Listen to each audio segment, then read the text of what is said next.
சில மணி நேரத்திற்கு முன் கேரள மாநிலம் விழிஞம் துறைமுகத்தில் கடலில் மூழ்கிய அந்த சரக்கு கப்பலில் இருந்து 21 பேர் பத்திரமாக மீட்கப்பட்டிருக்கிறார்கள். விழிஞம் துறைமுகத்திலிருந்து கொச்சிக்கு புறப்பட்ட சரக்கு கப்பல் கடலில் மூழ்கிய சம்பவத்தால் பேரதிர்ச்சி ஏற்பட்டது.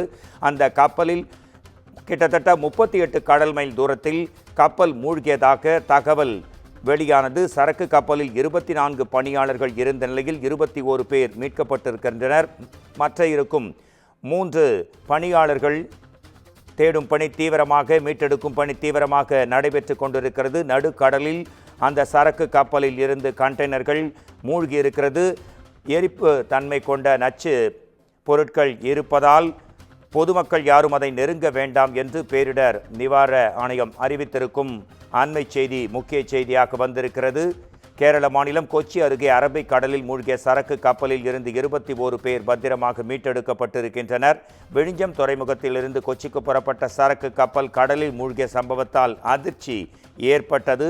கொச்சியில் இருந்து சுமார் 38 நாட்டிங்காம் மைல் தூரத்தில் கப்பல் மூழ்கியதாக தகவல் வெளியான நிலையில் கப்பலில் இருந்த 24 பணியாளர்களில் 21 பேர் தற்போது மீட்கப்பட்டிருக்கிறார்கள். மீதம் இருப்பவர்களை மீட்கும் பணி துரிதப்படுத்தப்பட்டிருக்கிறது. கப்பல் மூழ்கியதால் நடுக்கடலில் மிதக்கும் கண்டெய்னர்கள் நம்மால் பார்க்க முடிகிறது. அந்த கண்டெய்னர்களில் எரியும் தன்மை கொண்ட நச்சு பொருட்கள் இருப்பதாக தகவல் வெளியாகி இருக்கிறது. அதனால் அதனை யாரும் கரை ஒதுங்கினால் பொதுமக்கள் யாரும் அதை நெருங்க வேண்டாம் என்றும் பேரிடர் நிவாரண ஆணையம் எச்சரிக்கை விடுத்திருக்கிறது. இது குறித்து குமுதம் சிறப்பு செய்தியாளர் அன்வர் புகாரி தரும் உடனடி முக்கிய தகவல்களை கேட்கலாம். அன்வர் புகாரி, கடலில் மூழ்கிய கப்பலில் இருந்து 21 பணியாளர்கள் தற்போது மீட்டெடுக்கப்பட்டிருக்கின்றனர். மற்ற 3 பணியாளர்கள் மீட்டெடுக்கும் பணி துரிதப்படுத்தப்பட்டிருக்கிறது. இது குறித்த உங்கள் கூடுதல் தகவல்களை எதிர்நோக்கி இருக்கிறோம். அன்வர் புகாரி, உங்களுக்கான நேரம். வணக்கம் மோகன்ராஜ்.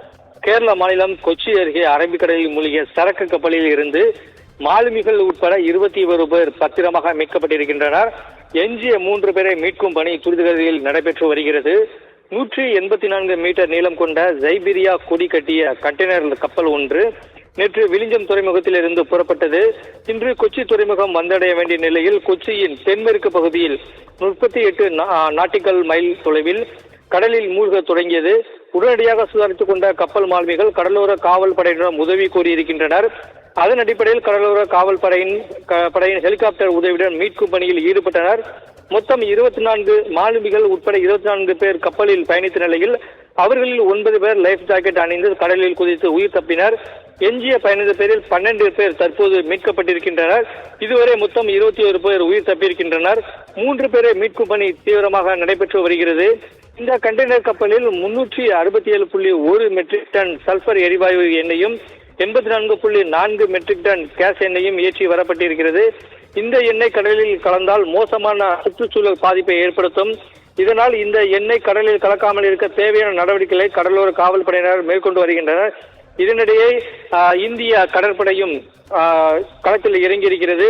மேலும் கடலிலோ அல்லது கரையிலோ எண்ணெய் அல்லது கண்டெய்னர்களை கண்டால் பொதுமக்கள் அதனை தொடாமல் அருகே உள்ள கடலோர காவல் படையினருக்கு தகவல் கொடுக்க அறிவுறுத்தப்படுகிறது. இல்லை என்றால் 112 என்ற அவசரகால எண்ணை தொடர்பு கொண்டு தகவலை கூறும்படியும் அறிவுறுத்தப்பட்டிருக்கிறது. இதன் காரணமாக அப்பகுதியில் ஒரு பேரிடர் எச்சரிக்கை விடுக்கப்பட்டிருக்கிறது. அப்பகுதியில் மற்ற கப்பல்களோ மீனவர்கள் படகுகளோ செல்ல வேண்டாம் என்று எச்சரிக்கை விடுக்கப்பட்டிருக்கிறது. கண்டெய்னர் கப்பல் கடலில் மூழ்கியதாக அதிர்ச்சி தகவல் சற்று நேரத்தில் முன் கிடைத்த நிலையில் தற்போது அதிலிருந்து 21 பேர் பத்திரமாக மீட்கப்பட்டிருக்க ஒரு மகிழ்ச்சிகரமான செய்தி கிடைத்திருக்கிறது. இருப்பினும் கப்பலில் மூழ்கிய 3 பேரை தேடும் பணி தற்போது தீவிரமாக நடைபெற்று வருகிறது. மோகன்ராஜ். அன்வர் புகாரி, உங்கள் தகவல்களுக்கு நன்றி. இந்த சரக்கு கப்பல் எதன் காரணமாக மூழ்கியது என்ற தகவல் வெகு விரைவில் வரும் என்று எதிர்பார்க்கப்படுகிறது. நன்றி.